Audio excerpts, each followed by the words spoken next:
Hello everybody and welcome back to the Fortress of Solitude. Today we're going to be checking out Superman Lost issue 8 by Christopher Priest and Carlo Pagulayan. Priest begins to coalesce all of his plot lines in this issue and brings back a lot of the action from the earlier issues as the book spends all of its time in the present, with Clark back on Earth and Supermaning again, although it's a very obviously different Superman than what we're used to. I love how Priest dives into this version of Superman, who we see confront Metallo. Clark isn't just there, like he's checked out a little bit. He's very alien and he talks and acts very monotonic, and almost in a way like he wants the villain to actually attack him and kill him, or at least provoke him in some way to end his suffering. It's contrasted nicely by what we saw of Superman in the first two issues of the series and how more talkative and active and how very Superman he was in those books. Now he's just kind of floating there, barely saying anything while also trying to help, but it's like he's forgotten how to help. Like he knows he's meant to do something and his body is telling him to do something, but he doesn't know what that is since he's so far removed from it thanks to his trip around the universe. It's such an interesting take on the character, and one completely different than the other takes we've seen of Superman where he's very disconnected from humanity or spent some time somewhere where it's disconnected him from humanity. After the big bombshell of Lois's cancer diagnosis last issue, Priest of course picks up on that plot line again, and we get an awesome sequence with Lex anticipating Superman's arrival by hiding out in an apartment in Texas, just waiting for the hero to burst in through the side of the house and try to kill him. But instead, he never comes, and he's left with Lois fucking with his head by calling him just to listen to the man almost plead for her to tell Superman that he is the one to give her cancer and kill her, and thus defeating Superman. But all Lois will do will just listen and just hang up without saying anything. It's such a Lois Lane move, and I love while battling terminal cancer, she still can be a badass, and it's just really satisfying Luthor being the one behind this, but Lois not giving him the satisfaction of telling Superman that he is the one behind this, and instead doing everything in her power to try and mask this from Superman and trying to hide the fact that she has cancer.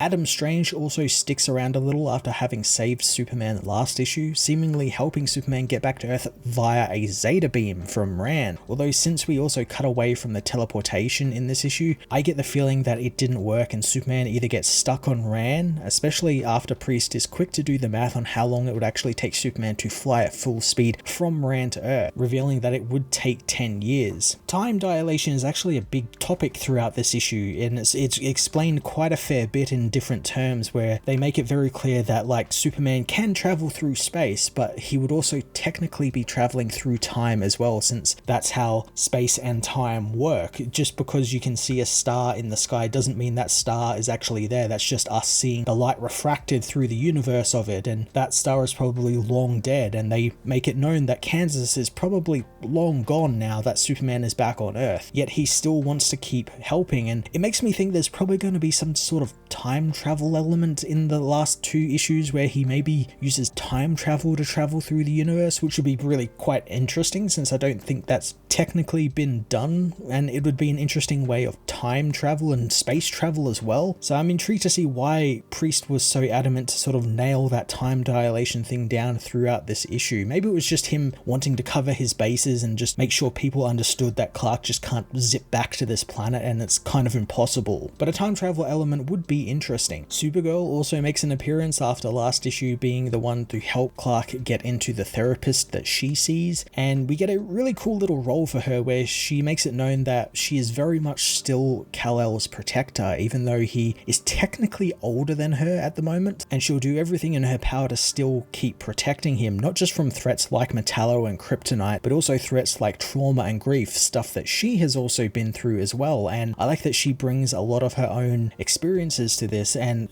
flat out just tells Clark that he needs to get over Kansas since he literally and physically cannot help this planet anymore, and he just needs to move past it and get on with his life since he will be much better off for it, and the people of Earth and Lois will be as well. Clark of course is Superman, and he can't really be told no that he can't help these people and still wants to try and help these people, so he turns surprisingly to Black Adam, who Priest also just finished a mini-series on as well, which was quite well received. received. Adam, as we find out, also got blasted across the universe by a wizard, and it took him 5,000 years to get home, so Clark figures out that he might have seen Kansas amongst his journey there. But Adam of course knows that's kind of fucking absurd that he would remember one planet amongst trillions over 5,000 years, and is quick to tell Clark that no, he cannot find this planet at all, like it's literally impossible, and also kind of reiterates what everyone else has been saying, which is he should start being Superman and just not take for granted what he has here on Earth. Since he is home, he is safe, he is back, he can now get on with his life. And it echoes the words the older Superman from last issue said to Clark as well, where he shouldn't take his wife and Earth for granted. Lots of characters have been telling Clark this, but thanks to being Superman, of course, he just refuses to give up and just keeps trying to find a way to get back to Kansas. And it all comes to a head when Lois pretends that she is actually pregnant, covering up her cancer sickness and telling Clark that he is losing her and Earth, and the more distant he becomes, the further they will be lost. And he seemingly snaps out of it, albeit for just a minute, before he discovers Lois's secret by accidentally finding the pills that she's been taking, as well as her contact with Lex Luthor over the last couple of weeks. And the book ends out on a wonderful shot of Lex again in his apartment in Texas, waiting for Superman to arrive and kill him. Lex's entire deal in this book is just incredible. I love how in just 2 issues, and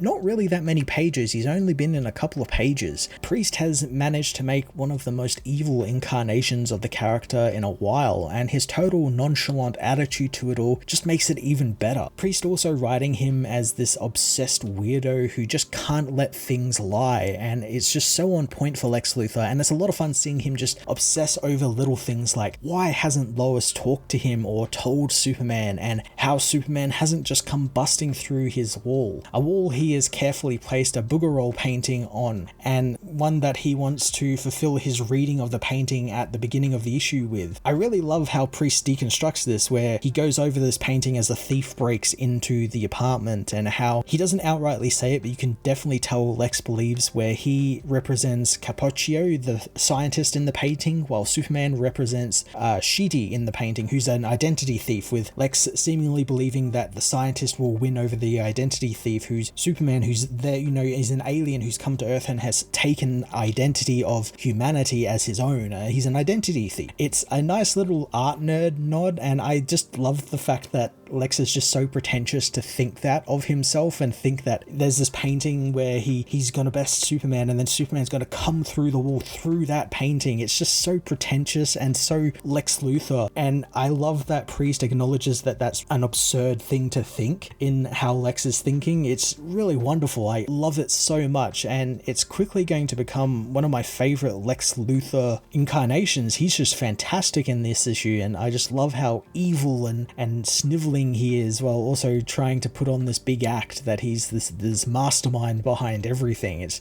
just wonderfully Lex Luthor. Christopher Priest continues to make this book just an absolute joy to read. It's just wonderful. It's a brand new interpretation on Superman, and one that has one foot in the classic Superman tropes and one foot going into something completely new and something we've never really seen with Superman before, pitting him against things he can't just fight head on and things he has to confront about himself and the people around him. I can't wait to see what Priest has in store for us over the next 2 final issues, but it's gonna be something big. It's gonna be something absolutely massive. I just know it, just because it's been building and ruminating over these last 2 issues, especially with Lois's cancer diagnosis and Clark finally finding out at the end of this issue, and like, what is he going to do now? What is Superman going to do against Lex Luthor now that Lois Lane is probably going to die? I'm going to give this issue a 10 out of 10. This was a fantastic read, and I thoroughly recommend it.